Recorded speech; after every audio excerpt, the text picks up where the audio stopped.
Welcome to the Slop Farm. Enjoy the video. In this video, I will show how to make video AI step by step. Start by defining your core idea, choosing tools that match your goals, and organizing assets into clear folders. Map out pre-production tasks like scripting, storyboarding, and gathering reference clips.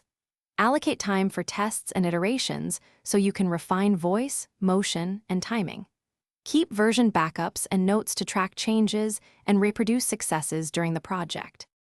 Pick the right tools for your project and comfort level, including video editors, AI synthesis models, and sound software.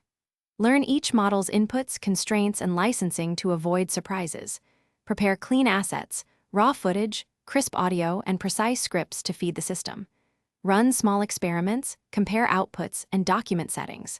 Save results and make quick adjustments regularly to improve quality and speed up your workflow. If you're finding this helpful, please subscribe and like to support the channel. Quick recommendation: use leak-proof containers for organized props and snacks while editing. They save spills and time and add humor. They stack neatly and seal tightly for transport and studio use, which keeps your workflow sane. I appreciate every like and comment, and check the description for the link and other deals. Now let's get back to the video. During synthesis, focus on timing, lip sync, and natural motion while avoiding overprocessing that removes character.